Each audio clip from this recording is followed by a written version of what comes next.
Hello and welcome to the Radical World Podcast, what used to be rHatchery.live. And I'm here with Matt Perez, my partner.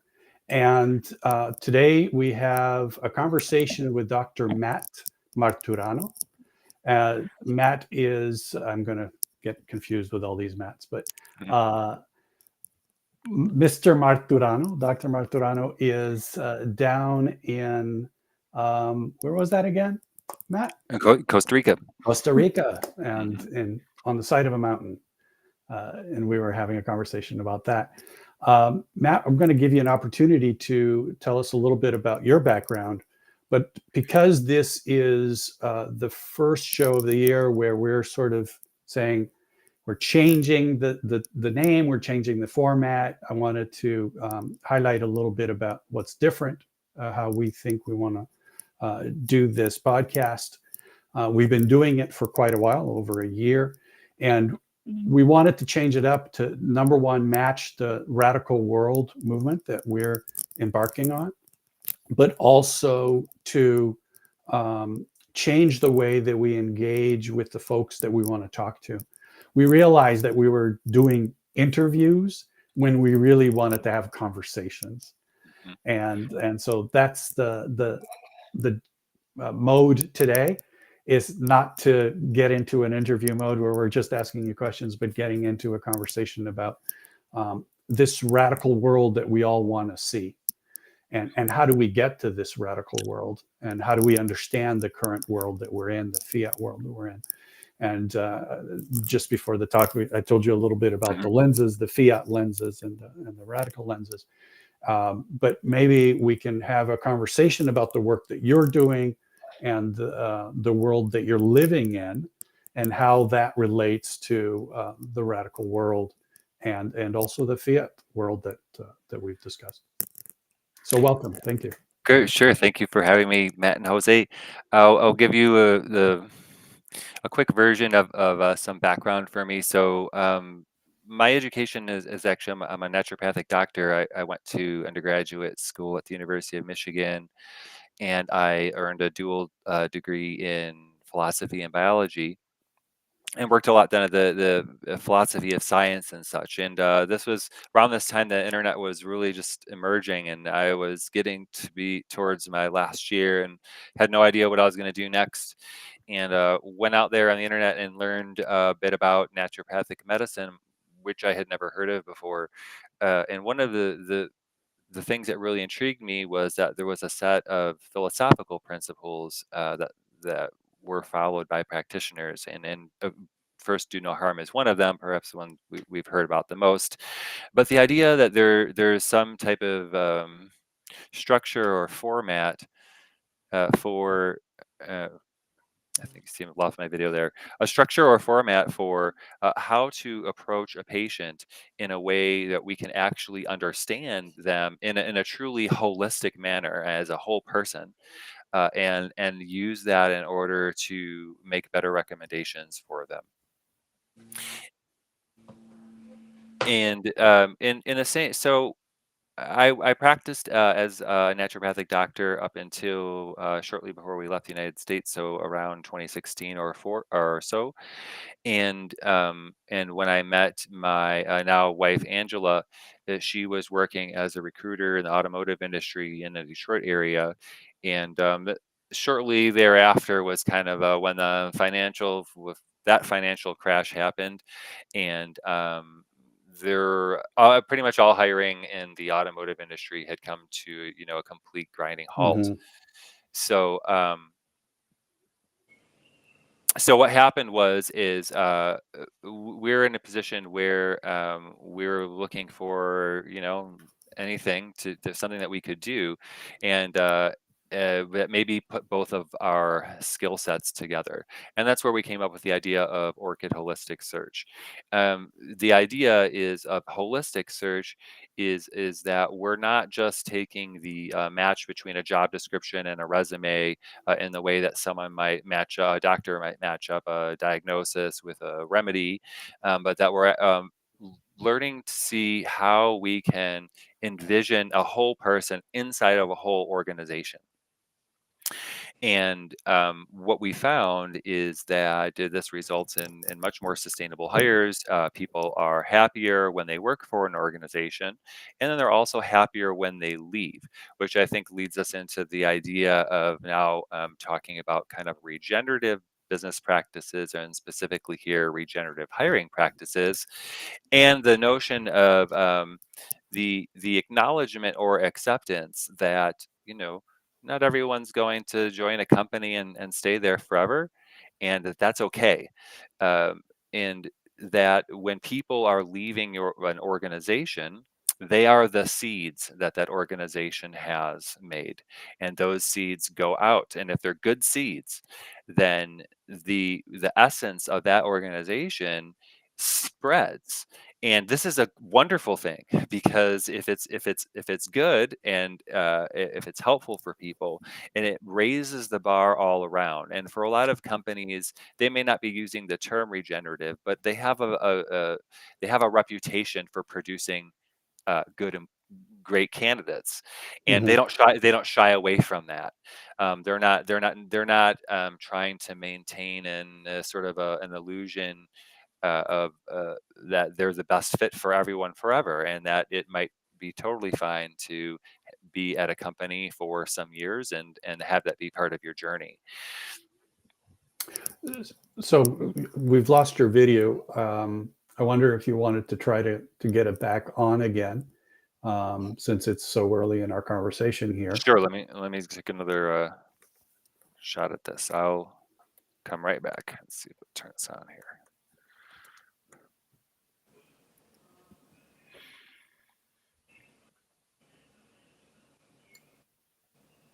So Matt, while Marturano is away, I wonder, when you first saw some of the things that he had posted, what caught your eye?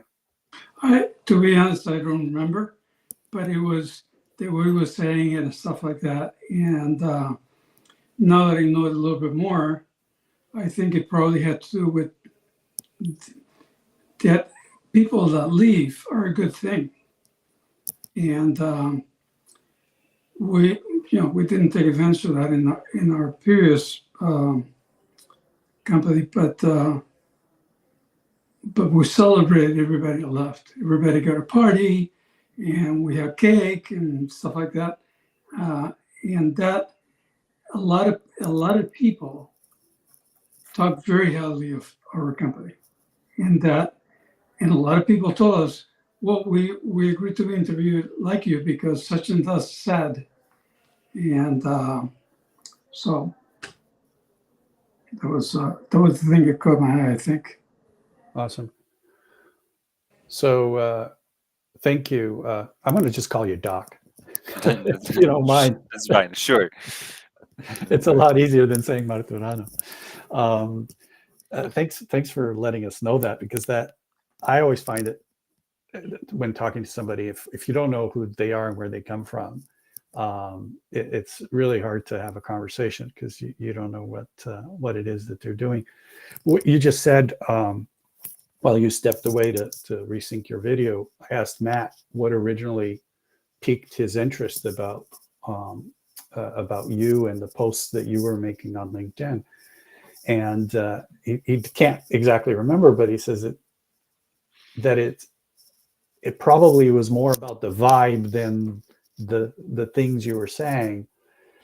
It sounds, by the way you're saying it, like that it's this holistic approach, and the value of recognizing that people are flowing through life. And if you just segment them off, and you say, not only are you segmented to this job and to this title and to this company and everything else, that we're really sort of boxing them in. Does that kind of sound like what you're dealing with? Mm-hmm. Yeah, definitely. I think that we're many of us, myself included, were raised with the notion that you pick a career and you have a trajectory and you just follow that. And what we found, or when we were actually getting into the business and starting things up and getting real experience, is that the narrative didn't really align with the experiences that people were having. In particular, executives, and we do executive search business, and that um, there seemed to be a a a gap between the story that we've heard and the expectations that maybe people are taking with themselves into the workplace, and then actually what's actually happening in fact.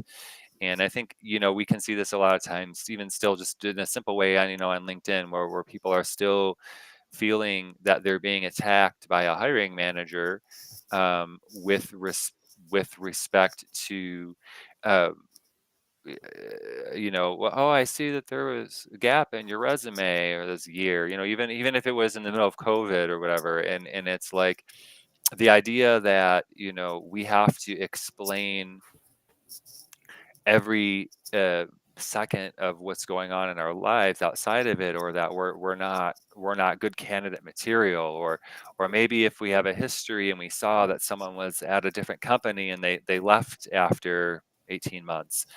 It's real easy to say, well, we want to stick away from them. They're jumpy. But if we don't ask them, if we don't have a conversation and we say what was going on at the time, what's happening with you, and in a way that is allows someone to share what they feel comfortable with instead of feeling that they're just being put under the thumb, then we really don't know why or what was going on. And frankly, if someone got hoodwinked into joining an organization based on promises that were false, based on a job description that wasn't accurate reflection of the job, what oftentimes happens is they get into a position and it turns out that the employer wanted someone at a higher level than their experience, but wanted to pay them at a lower level, for example. That's a good reason to leave, and that actually should be something that an employer who is calling themselves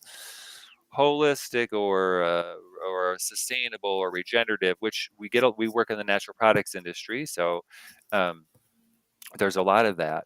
Mhm. The idea that this is just to kind of very quickly valence something as positive or negative, or this is good or this is bad, and just sort of tick some boxes off.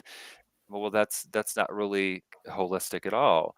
And in the same vein, uh, encouraging and working with employers just to kind of relax a little bit around that, and say, let's look at some of these other things about this person and about a candidate that we're presenting, instead of just like the standard canned, this is their tenure, this is their track, how long have they been here, how many breaks, and see if this is a person that really fits into your organization.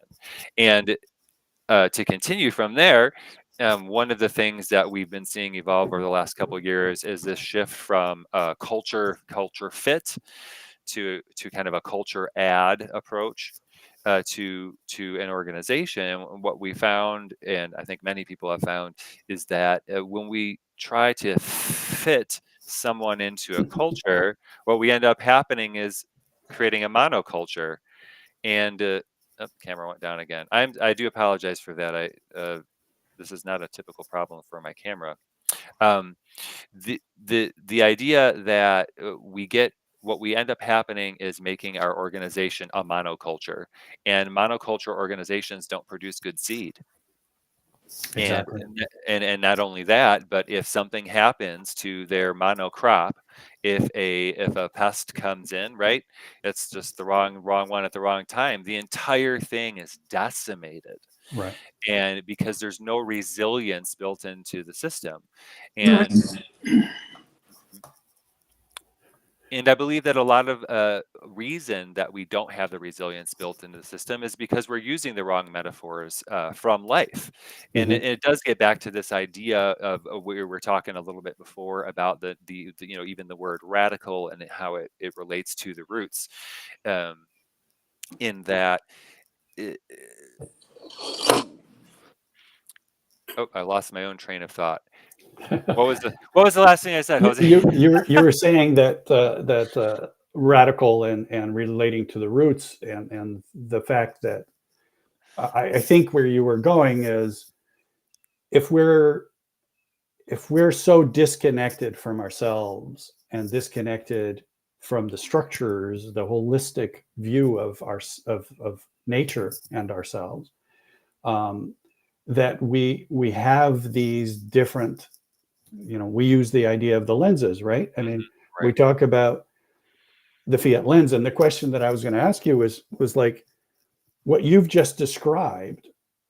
What do you think caused that? What kind of beliefs, what kind of lens caused people to think this is the best way that we can deal with hiring people? We need to put them in these boxes. We need to define them by these resumes. We need to, as you said, sort of push them together and make them fit. What's that? What do you think is that lens that says this is the way we should be doing it? Right. I think there's a few levels to it, and in a very basic way, it's this idea that people aren't part of nature, you know, so that we need to be treated in a way that is different, that is, and in a way that it's fundamentally adversarial, because there's something that's dangerous about us. And I think that what a lot of times people their experience when going through an interview or hiring process, despite it being grueling and sometimes it should be, is that it's very adversarial, and whereas Mhm. they're not being feel like they're being approached as someone who's being invited to join in a partnership with a company, that they're already not being valued for what they contribute, but they're being assessed for how big of a risk is this person, how big are they of a risk that they're going to leave, how big of a risk are they that they might have something else in their life come up, that will interfere with their work. And when you start off from there, well, how can you end up in a destination that you wanted to arrive? And the second thing along those lines is that even when we look at our analogies from nature, they're very, very skewed. And we hear a lot of the, survival of the fittest, and it's a jungle out there, and these sort of tropes that we hear all the time that supposedly come from science and they get applied to the business world. The reality is that's not true at all. I mean, when I was an undergraduate in 1996, we were learning already about multi-level selection theory. So what this shows is that cooperation is at least as important as competition overall in the overall process of evolution, and that organisms and living systems will sometimes favor competition, sometimes favor cooperation, but it's this sort of tick-tock pendulum back and forth that really creates the growth that we're looking for. And then along those same lines, it's the taking an ecological perspective on systems themselves. So if we look at a living system, and we say, how fit is this? And fitness is what are the chances of it to surviving to the next generation? Well, that's important, but fitness is not the only characteristic that we're looking for. When we're evaluating a biological system from an ecological perspective, we're looking at fitness, we're looking at health, we're looking at viability. And just like any system, it cannot do all of these things well at once. Right.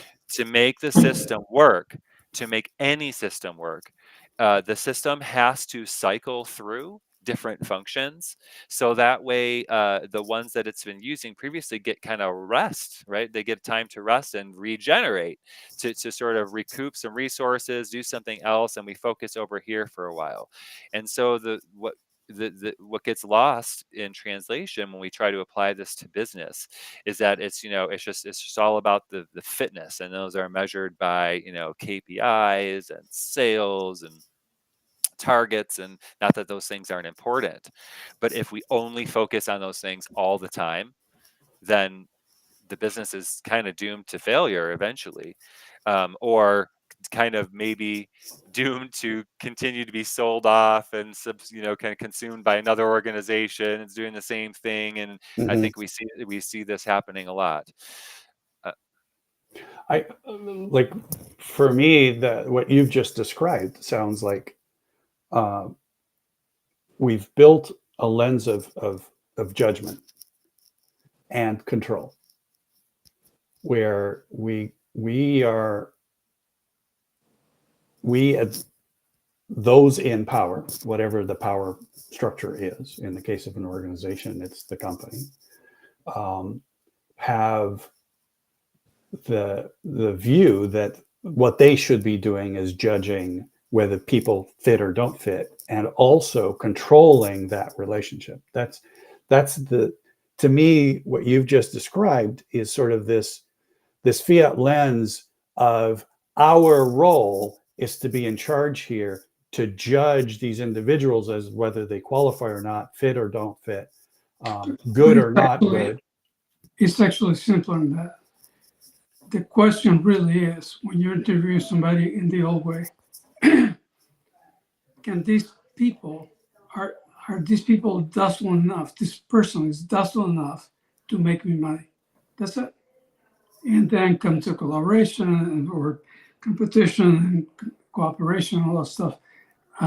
So you're saying docile enough? Is that what you're saying? Docile enough. Yeah, I mispronounced it probably. And enough to make me money. So they at the same time, they want somebody who's innovative and will do things because they think are more newer or can be sold better. Everything is judged by money. Can you make me money? And that's the primary problem. All these operations, so long as it's a money making business, that's all I judge on. And things get changed on the way down, but that's the only judgment. Doc, how does that reflect what you see on the day-to-day? Yeah, I think Matt has really kind of summed it up there very well. And the idea here is that if you're focusing on making good seed, all of those other things are going to happen along the way. Your company's going to make money. It's going to be profitable. People are going to want to come work for you. You're going to actually be able to get more talent and better talent for cheaper. When people see that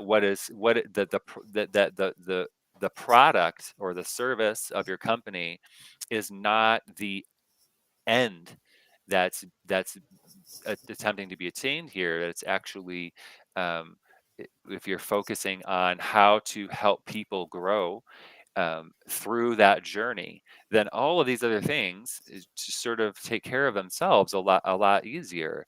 And the thing that with the culture fit and culture add is really, I think it really lines it up correctly. And I recall when we even had in our website, I have a different iteration of it, the culture fit on there. And then the first time I had heard of the difference, I immediately went to change it because I was like, oh my God, oh no, I have to immediately change this from our website because that's not what we want to do and not how we're doing it.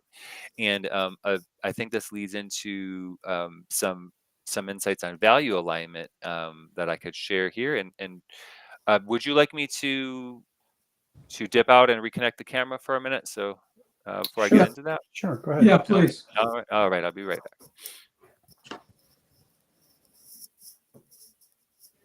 Matt, I would argue that until you have a view that you can control things, that you don't have a Control what? Control what? Control people. Control people. You have that, but that falls from the I got to make money, I got to make a profit for my boss because otherwise I'm going to get fired. So I think it comes from profits first, and everything else comes down to that. You may have a different feeling, but that's the way I feel. Right. And Doc, is the profit, do you think the driver, the only driver in how people see other people? The principal driver. Yeah, I think that that has a lot to do with it. The idea is, we're evaluating this person in terms of what can we extract from them, Yes. and not what can we put into them. How are they going to contribute to this soil of our organization? And it's not that it's wrong to think in terms of, what is an employee going to bring, but that it's not being framed in a way um, that's reciprocal, that's not realizing that there's an exchange happening. And then because it's so one-sided, again, I think that's why it tends to collapse back towards, can we control this person? And nobody ever says that, right? Nobody ever says that in their job order, or in their pre-search call, that's what they're looking for. And even as recruiters, we sometimes get into trouble because we might be halfway into selling a position to someone until we realize that this company might just be paying a little bit more lip service to these things, and then they're actually doing in practice. And that leads me to something I wanted to share with respect to values alignment, because now this is a thing that's everyone's talking about. It's not new, but it seems to have gone awry, and I wonder how did that happen? It's like, look, there's values, let's align around them, run our company by these values.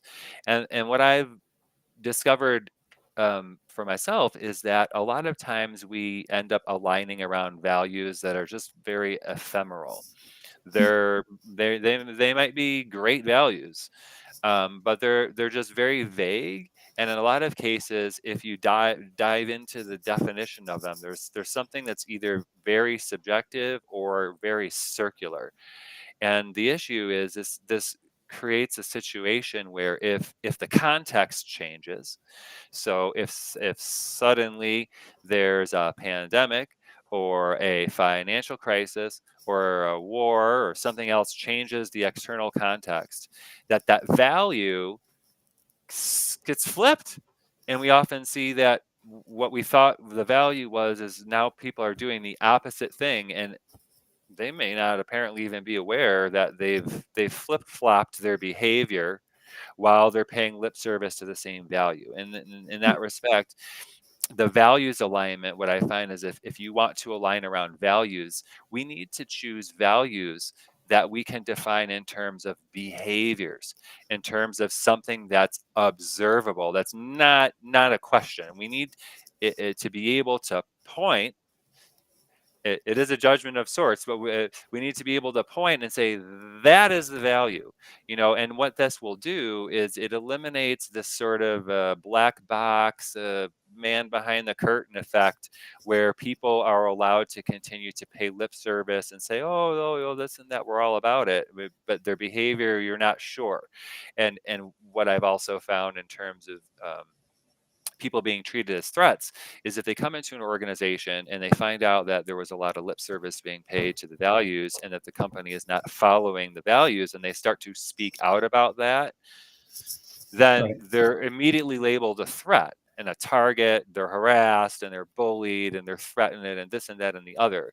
I will share that I experienced that myself, even back when I was in naturopathic medical school. And I was shocked to have that kind of experience. But we had all of these philosophical principles that we were supposed to be following in practice. And the school that I attended was having some administrative and financial challenges at the time. And by then I was already involved. I was vice president of student government. I was in the academic excellence committee, all this and that.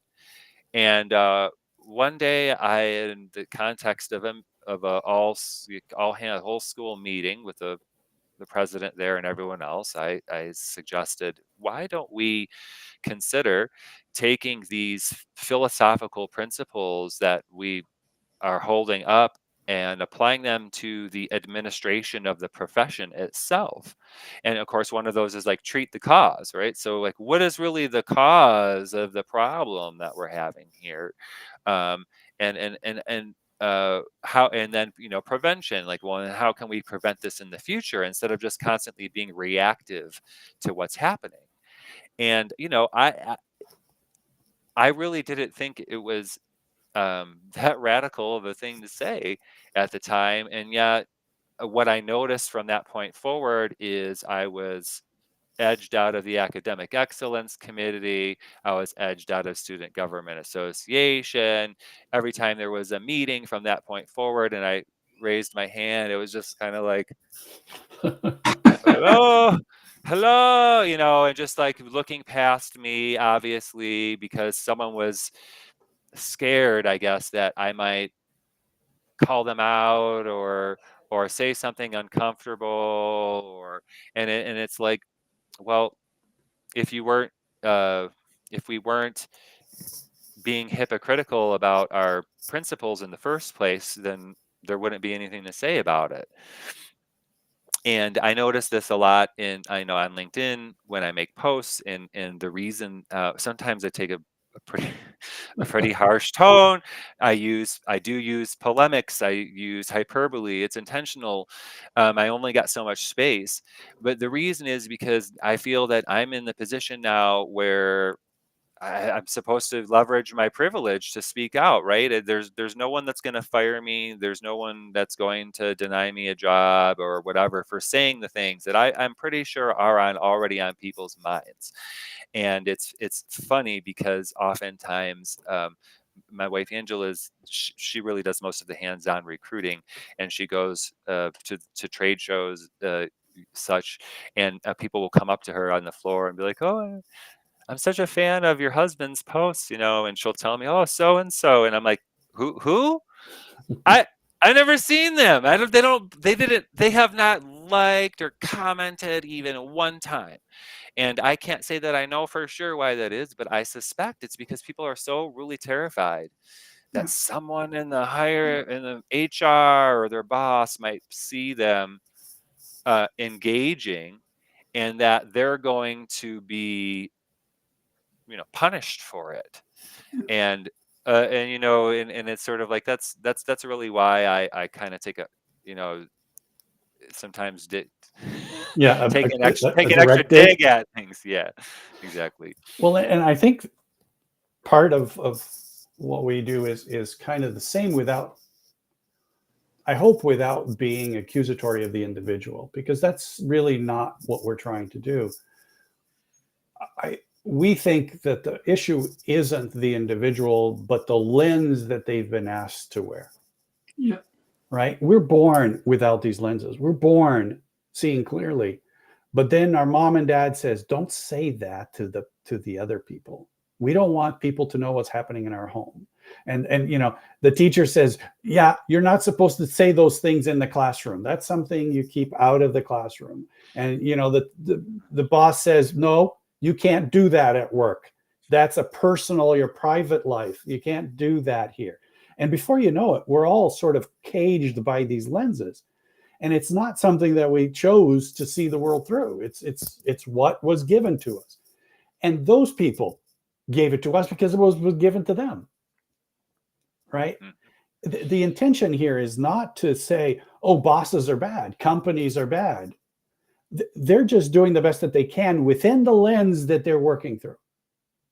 Right? If they see Right. the world as this dog eat dog world, then that's the world that they're going to operate in.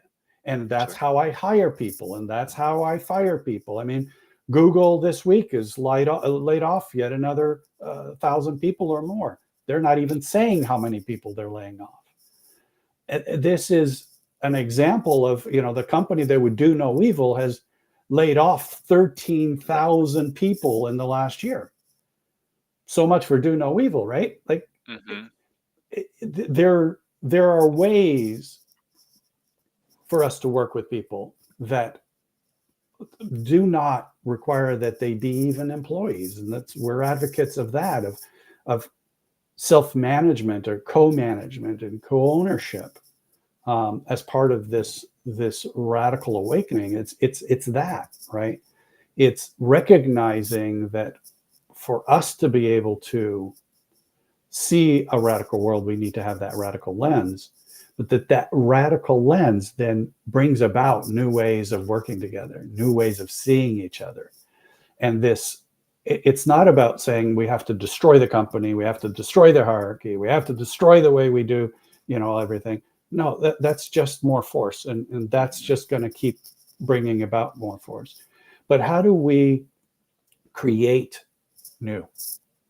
How do we create new ways of seeing, new ways of being, new ways of being with one another, and new systems? We still need systems, but those systems need to be different systems that are in keeping with a holistic view that you're describing when you're talking about a new way of hiring, but also a new way of doing organizations. You're calling them regenerative business. I would argue that a regenerative business is really a radical business, a radical company. And a radical company is really an organization that emerges through a radical lens, a view of the world as it really is, rather than the world we've been taught that we're doing. And that teaching, again, wasn't something that somebody's like, you have to do this for this bad reason, and you're going to be doing it as a bad person to do it for the bad reason. It's more like, hey, you want to survive? Put this lens on, because if you don't, you're not going to survive. And that's only true if it's a dog-eat-dog world and you're not being a dog. Mm-hmm. Exactly. I think you've encapsulated it well. And in the same vein, if for those people who aren't functioning with that lens. Oh, so not only did we lose his video, we lost him completely. okay, so he's back. So I was still. It threw me back into the back room. I'm here. Oh, okay. Okay. You're back. You're good. Oh, great.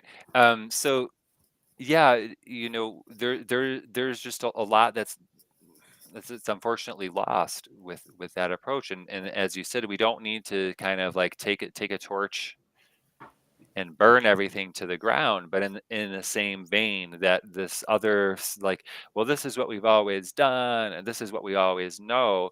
I think that there's been, until fairly recently, a veil that's been drawn over a lot of this lens, right? Because there are people out here in the world who are not operating that way, but the voices aren't getting amplified as much. I mean, thank you so much for doing this podcast, because it's like trying to break through the algorithms, right? Where that have already decided what is the thing that they're looking for, that they want you to say. I mean, we're seeing this again now on LinkedIn, I think, with these collaborative articles, where it's like, well, just put it out there and then crowdsource until someone says what you already wanted them to say. And then and then amplify that voice and make it sound like it came from a third party. But all the other people who aren't saying what you wanted to say, or their take isn't what you were looking for, their voices, they're not getting heard. And even in the same vein, when there's economic challenges, and it's tough times, and it's in the same vein, it's good to know that, there are people out there who are still doing okay. And it's not just because they're exploiting everyone and they're stealing everything, and then because they're bad people, evil people. They've actually taken some of this wisdom and ideas, and they've worked inside. They've done that work on the inside to allow themselves to navigate what we would call a high VUCA environment. So volatility, uncertainty, complexity, and ambiguity. And that's a lot of the work that things that I'm investigating now is instead of that lens that we need to eliminate VUCA, this is bad, chaos is bad, we need to eliminate it, we need to get rid of it, then that's exactly why instead we need to put this very rigid structure over it. And instead of learning little by little, day by day, piece by piece in our normal lives, to take a little bit of that in and to transform it into something creative. That the chaos is the source of the creativity that so many people, I feel, have been cut off from, and then they often feel like it's been taken from them. And in the same vein, that's because it's all been cut off from the roots, because the roots of it all is chaos, it's confusion, it's uncertainty and ambiguity. And even though these are uncomfortable things, we are very, very capable of engaging with them in a way that produces a result that we want. Yes. Absolutely. Said very well. And for example, when we started disclosing everything about the company and the previous company, that's when we started to get people that were better contributors, that weren't afraid of many things, that weren't afraid to say, hey, this is wrong. Why don't we do it this way? And one of two things, either they had a good solution, or sometimes we could say, well, we tried that and it blew in our faces. Right. So we could have that conversation. And so everything you're saying is music to my ears, in the sense that it was proven with just co-management. What we're trying to push now really is co-ownership, not only co-management, but only the fact that you feel like an owner of the place. And you are, because you are an owner of the place. And in years past, all we had is a 600-year Dutch invention called stocks. So I take my company, it costs $100, I sell one share of stock to 100 people, I get my company. And they're owners too. They financially benefit from the company. Well, Right. Why not do it with everybody? If ownership is good and it grows thing, why not do it with everybody? And the problem has been the human that decides that you're good and you're not, and you're good and you're not. And we eliminated that human by having everybody make the decision, and then to create the decision to, hey, that's worth this much, and it's worth that much, and it's worth that much. You are an owner of the company, and that makes all the difference in the world. Sometimes you'll go for profit because everybody's living hand to mouth or whatever, but sometimes you go for more external things like let's fix that walk, or let's help that hospital that burned down. It could be things that people care about and are passionate about, and that's the important thing. So, and the foundation is there. The radical foundation is there, only to keep it on the path. I was wrong. Only for people to ask the question, are we still in the path? It's not, you're not being forced to stay in the path, but you're being encouraged to talk about it and say, hey, what about what you're doing is not meeting this, it's not meeting our impact.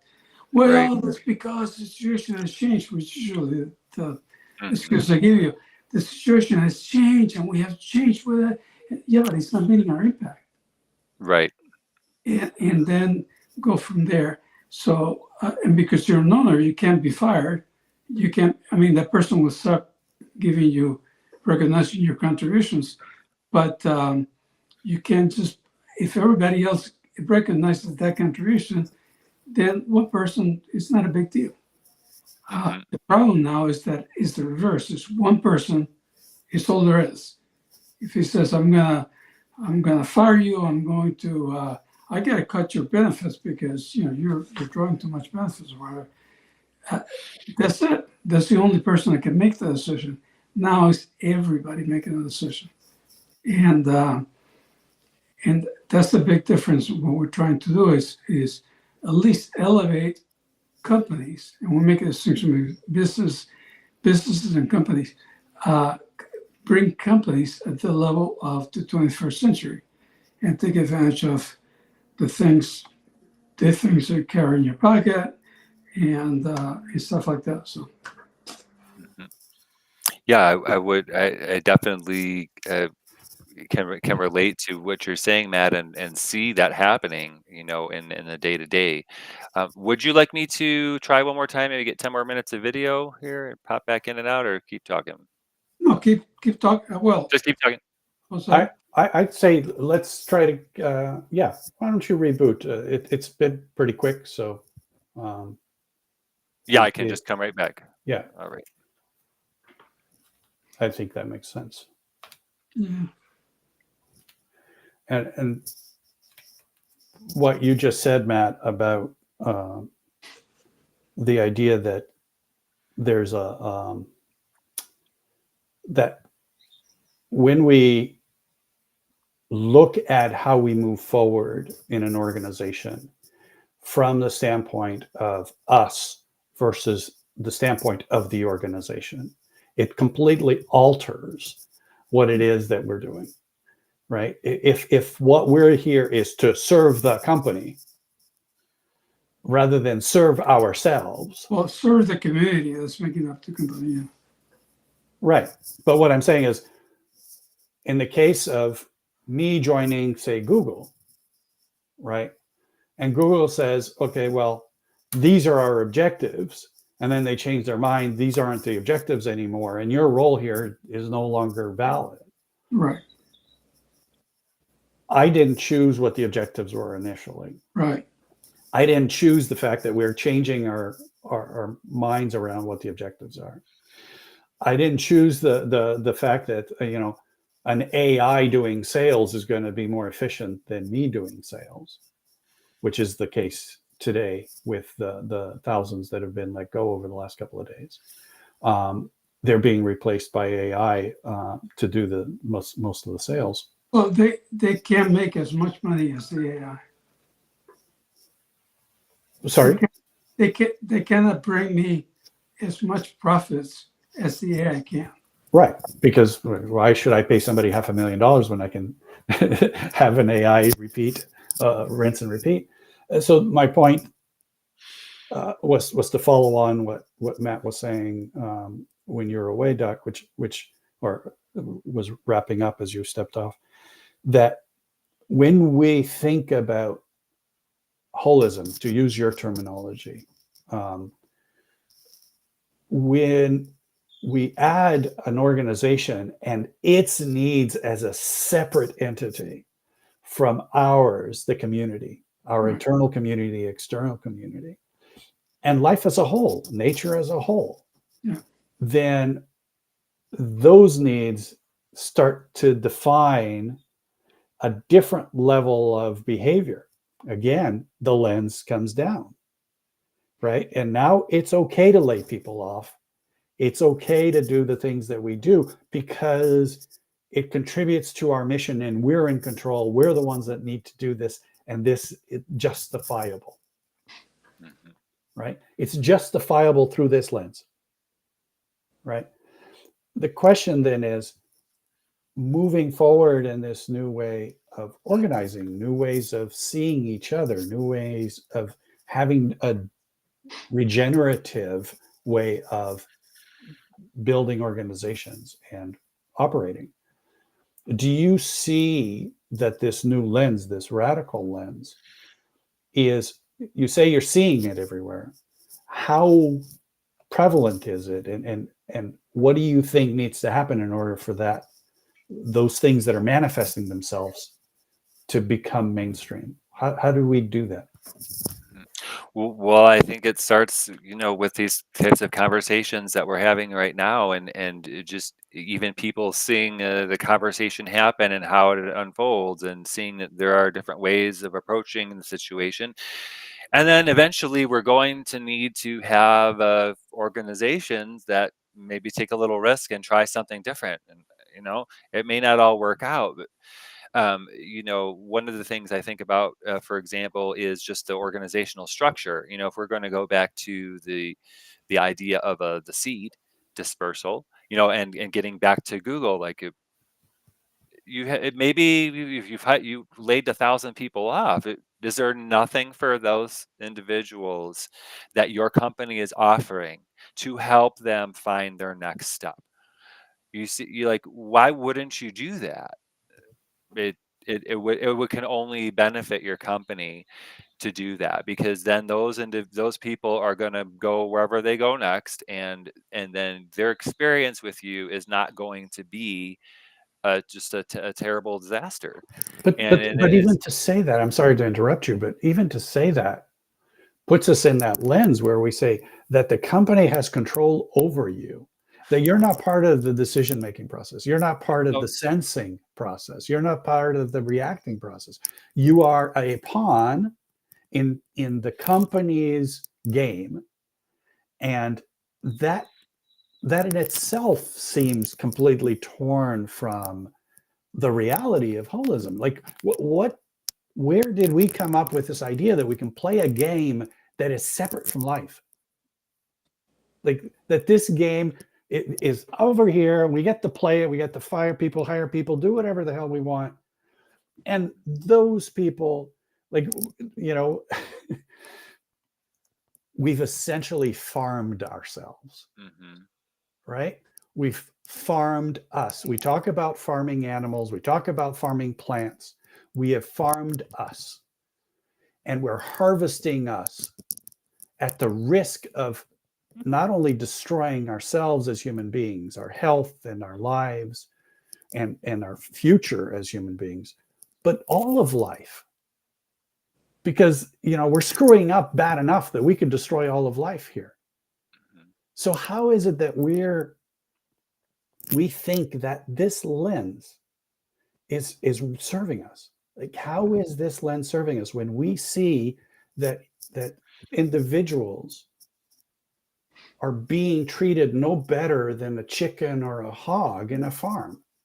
We get to do with them what we will, and when we're done, get rid of them. Or eat them. Or hey, we're not doing that yet. I hope. I hope.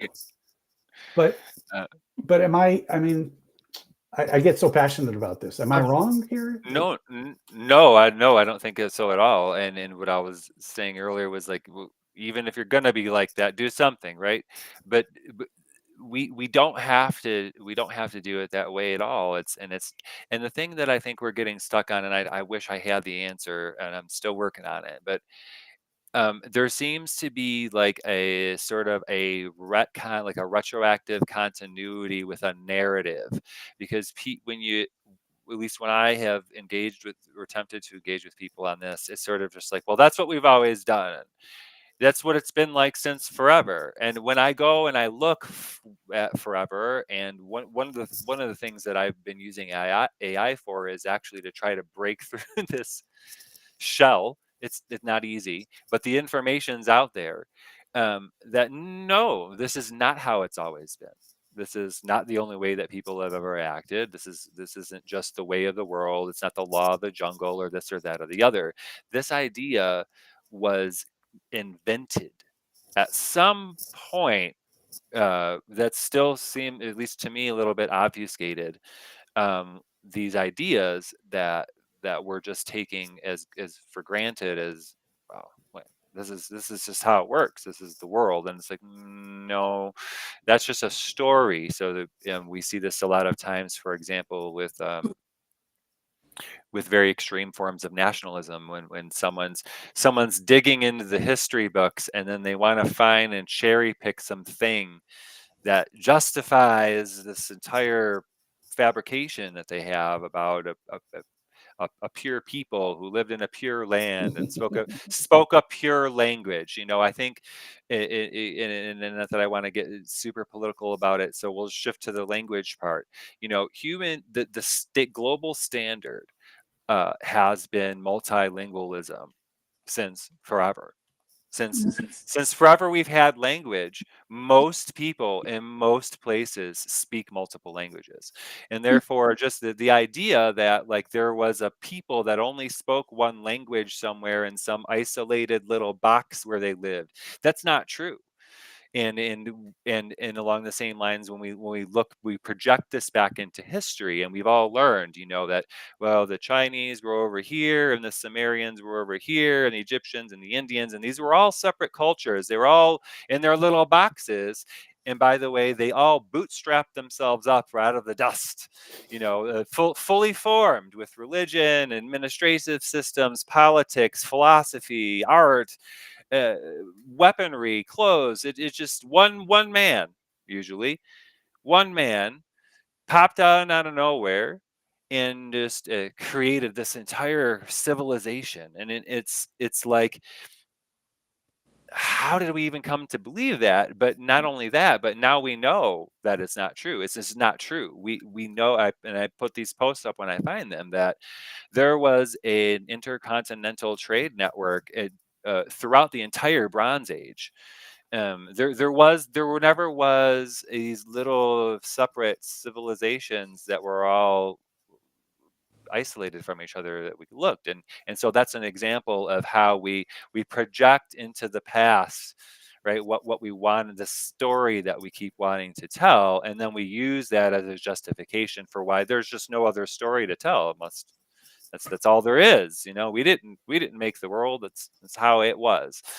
And that's the thing that I think, in re-engaging these narratives as well, these myths, what we consider to be universal myths or archetypes, that reinforces, that's a lens of like, this is just how it goes.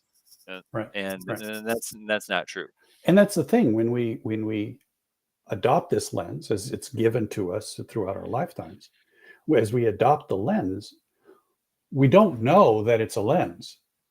We see it as the world, right? This is what it is. Mom said that's the way the world works. Teacher said that's the way the world works. Boss said that's the way the world works. That's the way the world works. And then now that this is the way the world works, if I look back, I can go, that this must be how the world worked. Mm-hmm. And therefore, the people who reflect in this lens, right? I can go and find the nice authoritarian guy and say, this guy was the one that made this lens work. And therefore, that's the guy that I can point to as the one that's going to take us forward. So what you guys are saying is that the Tower of Babel was wrong. I'm not prepared to claim that fully, but it seems to be that way from what I've found. I think that some of these stories are actually just propaganda pieces, that have come down to us. You benefit from a book called Debt, D-E-B-T, by a guy that I admire, but whose name I forget. He's dead, so it's okay to read his book. And he claims that the whole thing started when we converted debt from a personal thing to coins. And in fact, if you're half Spanish, so I can insult back half of you, the way the Spaniards handle America was, in a sense, what caused it to be one language. We all speak Spanish, right? Mm-hmm. But it turns out that in Spain, they don't speak Spanish. They speak mostly Castilian, which was those people that started the whole thing. But there's also Basque, there's also Bauli, there's also Galician, there's also Catalonian. There's all kinds of little languages. And but when we want to talk to each other, we talk Castilian, because that was the language of the church. Mm-hmm. And so stories, you said something like it before, that we all caught it in our own stories. And what Jose keeps referring to the lens is really the story. And we're going to go from one story to another. We cannot live without stories. But we'd rather that the story be about how can we do better, how can we grow, which you mentioned before. And how can leaving the company not be a trader's thing, but rather something that you do because you're not contributing there anymore. You go somewhere else, you contribute. That's not treason. That's just the way that people work, and that's what we want to push. I got to say two things, and I'll shut up.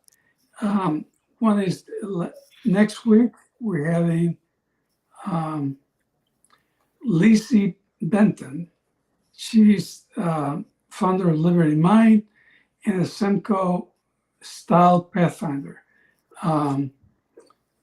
I don't know what that means, but we're going to find out when we talk to her. And that's on January 22nd, so next week. And the other thing is I've had a blast. Listen, you gave me a lot of ideas from listening to you talk. So Yeah, it wasn't a blast. Unfortunately, we had those video issues, but that's fine. It works.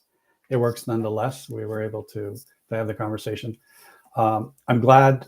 I still think we could be a little bit more conversational. It still felt a little bit like we were asking questions, but we'll get there. It's a step at a time. Yeah.